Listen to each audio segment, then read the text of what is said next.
Welcome to our deep dive into Charles III, new king, new court, the inside story. It's a fascinating look at what happens when you step into the shoes of a king. Oh, yeah.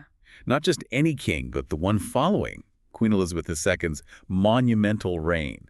Talk about pressure. Right. This book explores how King Charles III is putting his own stamp on the monarchy, and we're here to break it all down for you. It's fascinating. It really is. It's a fascinating study in contrasts. You see, Queen Elizabeth II embodied stability for over 70 years, shaping Britain's global image Mhm. and providing a sense of continuity for generations.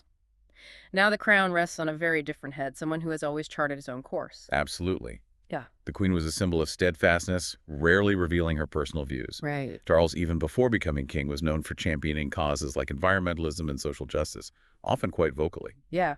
Yeah, and that's where the book's title, New King, New Court, really hits the mark. It Mhm. acknowledges that this isn't just a change in monarch, Right. but a potential shift in the monarchy itself. Let's unpack that a bit. What does it really mean to be a new king in the 21st century? Well, it's not just about bloodlines anymore. Charles, even as Prince of Wales, actively promoted causes like environmentalism. He even implemented some pretty significant changes Oh, wow. within the royal estates themselves, pushing for renewable energy and sustainable practices. Interesting. It's not just talk, he's putting these ideas into action. That's a significant departure from the Queen's more traditional neutral stance. And it raises a lot of questions about how this more activist-minded Charles will approach the role of king. Is he going to rock the boat or find a way to blend his personal convictions with the expectations of tradition? That's the tightrope he's walking. He can't be seen as overtly political, yet the book suggests he's finding ways to subtly express his views. I see. He might not openly endorse a political party, but he's been attending events focused on climate change, signaling his support in a less direct way. It's almost like he's using his platform to shine a light on issues he cares about without stepping over that constitutional line of neutrality. Precisely. And this brings us to the new court aspect of the book's title. This isn't just about changing the drapes at Buckingham Palace. It's about a fundamental restructuring of the monarchy's inner workings. So tell me more about that. What exactly does a new court look like? The book suggests Charles is aiming for a smaller, more focused team of advisors and courtiers, what some might call slimming down the monarchy. This could potentially make the monarchy more efficient, maybe even more relatable to the public. The book even hints that this streamlining could lead to a less financially burdensome monarchy, something that I'm sure many taxpayers wouldn't mind. Less bureaucracy, more focused action. That sounds like a pretty significant change. It makes you wonder how the people within the old court are reacting to all of this. But let's move beyond the overarching concept of a new court. What specific changes has Charles actually made since becoming king? From what we gather in the book, there have already been some interesting updates to royal protocols. There seems to be a greater emphasis on public engagement and support for diverse causes. He's trying to make the monarchy more accessible, more grounded in the everyday concerns of the people. That seems in line with his pre-king persona. But what about his big passion project, saving the planet? Has he brought his environmental focus into his kingship? Absolutely. His commitment to environmentalism has taken center stage in his early reign. Wow. He's pushing for green policies and sustainable practices, not just within the royal household, but on a national and even international level. This Mhm. isn't just a hobby for Charles. It's interwoven into his vision for a more sustainable future, a future where the monarchy plays a leading role. So he's really putting his convictions into practice. Mhm. But how is all this landing with the public? Is Britain ready for a king who's a bit more opinionated? Yeah, that's the million-pound question, isn't it? We're looking at a society that's gone through dramatic changes since the Queen's early reign. Issues like climate change and social justice are front and center in public discourse. Charles seems to be acknowledging this shift, trying to make the monarchy relevant to these modern concerns. But surely there's tension there. Yeah. How do you balance honoring tradition with keeping pace with the times, hmm especially when you're an institution as old as the British monarchy? The book really dives into that balancing act. It examines how much Charles can modernize without alienating those who hold the traditional monarchy dear. It's a delicate dance, and the whole world is watching to see if he can pull it off. And of course, we can't forget about the ever-present media, always eager for a royal story, especially one that stirs up a bit of controversy. Yes, the book offers a really insightful look at how the media shapes the narrative around Charles.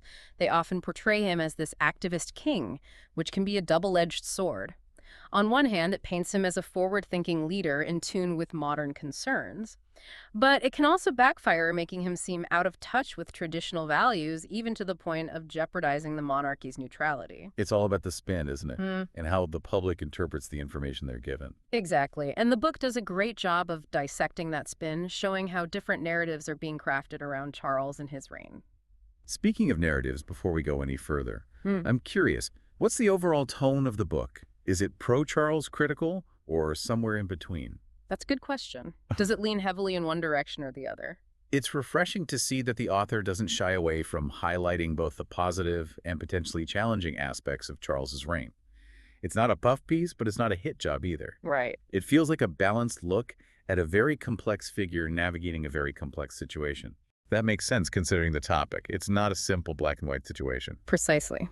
Now, I know you're probably wondering about those juicy anecdotes, the behind-the-scenes glimpses that we wouldn't normally get. I am indeed curious about those. What sorts of stories does the book share? Well, there's this one story about Charles's first Christmas address as king. Apparently, he was adamant about having a real fireplace in the room, Oh, really? even though it wasn't logistically easy to arrange. That's interesting. Why the insistence on a real fireplace? Was he just being demanding? Not at all. The book suggests it was more about symbolism. He wanted to create a sense of warmth and connection with the people, a departure from the formal, pre-recorded addresses the Queen used to give. Ah, so it's not just about policy changes, it's also about optics. Hmm. Carefully crafting his image. Exactly. And the book argues that these seemingly small details can have a big impact on public perception. It's about conveying a message that goes beyond words. It's fascinating how much thought goes into every aspect of the monarchy. But speaking of complex dynamics, let's talk about the royal family. They're always in the spotlight. How does the book portray Charles's relationships, particularly with William and Harry? Family dynamics play a huge role in all of this. Charles's relationship with William, the heir apparent, is particularly crucial. Right. They seem to present a united front, but the book hints at some subtle differences in their approach. In what way? Well, William might represent a more cautious evolution of the monarchy, whereas Charles seems a bit more ready to shake things up. This difference in approach could be interesting to watch unfold in the coming years. And what about Harry? He's been a bit of a wild card, hasn't he? The book doesn't shy away from the Harry situation. It suggests that their strained relationship adds another layer of complexity to Charles's reign. It's not just a personal family matter. It plays into public perception of the monarchy as a whole. It's hard to separate the personal from the public when you're dealing with an institution like the monarchy. Okay, so we've got the modernizing king, the streamlined court, the family drama, but how does Charles handle the whole royals are supposed to be neutral thing? Ah, yes, the constitutional conundrum. It's tricky. He can't be seen as overtly political, but the book shows how he navigates this by subtly expressing his views, aligning himself with certain causes. It's a delicate dance. Can you give an example of what you mean by subtly expressing his views? For instance, while he can't openly advocate for specific climate change policies, he can choose to visit organizations working on environmental issues. This sends a message without crossing any constitutional lines. So it's about strategic engagement. Precisely. Yeah. Now, we've talked about the changes Charles is making his relationship with his family, the media's portrayal of him as an activist king. What does it all mean? What's the big takeaway from this book? Yes, what's the overall message? I think the most compelling argument the book makes is that Charles is walking a tightrope. He's trying to balance his personal vision for a more modern, engaged monarchy with the weight of tradition and the expectations that come with the crown. It's a delicate balancing act. And is he succeeding? Or is he about to take a tumble? That's the question, isn't it? The book doesn't offer any easy answers. It paints a picture of a king who's deeply passionate about his causes, but also aware of the constraints of his role. It's almost like he's constantly having to compromise. So is this a hopeful book or one filled with doom and gloom for the monarchy? I wouldn't say it's either extreme. It definitely acknowledges the challenges Charles is facing, the changing social landscape, the pressure to modernize, the constant scrutiny from the media. It's a lot to handle. But it also highlights his determination, his commitment to making a difference. It suggests that he genuinely wants to use his position for good. Which is admirable, but also kind of risky, right? If he gets too involved in certain issues, doesn't that risk alienating parts of the population? Absolutely. That's the tightrope walk I mentioned. He has to be careful not to push too far too fast. The book hints that he's already facing some pushback from those who prefer a more traditional hands-off. approach to the monarchy. So what's your take? After diving deep into this book, do you think Charles will be able to pull it off?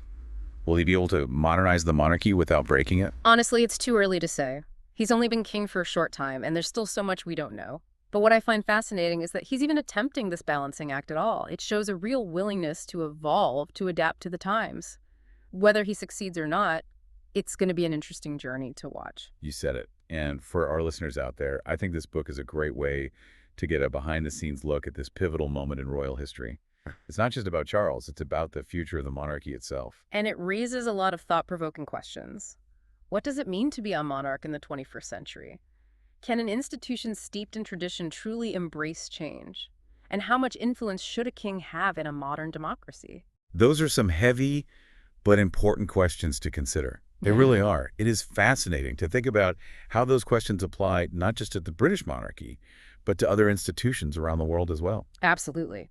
Every system of power has to grapple with the changing times Hmm. and figure out how to stay relevant. It's a constant evolution. So true. Oh, Well, before we wrap up, I have to ask, any other interesting anecdotes from the book that we didn't get to? oh, there are plenty. Okay, But I think I'll save those for another time. I wouldn't want to spoil all the surprises. fair enough. Yeah. You're leaving us wanting more. Yeah. But seriously, after this deep dive, what's your overall take on Charles's reign so far? Does the book paint a hopeful future for the monarchy or one filled with uncertainty? I think the book leans towards cautious optimism. It acknowledges the hurdles, but also highlights Charles's genuine desire to make a positive impact. Wow. Whether that translates into a successful reign, well, only time will tell. But one thing's for sure, it's going to be a fascinating journey to watch. I couldn't agree more. And for our listeners, if you're intrigued by this new king, new court era, I highly recommend checking out Charles III, The Inside Story. It offers a nuanced and insightful look at a pivotal moment in royal history. Indeed. It's a must-read for anyone interested in the future of the monarchy. And on that note, we'll leave you with a final thought to ponder. If you were king or queen, how would you modernize the monarchy for the 21st century? It's a question worth considering. What changes would you make? How would you balance tradition with progress? What kind of legacy would you want to leave behind? Thanks for joining us on this deep dive into the world of King Charles III. We hope you've enjoyed this exploration of a monarchy in transition. It's been a pleasure sharing these insights with you. Until next time, happy reading and happy pondering.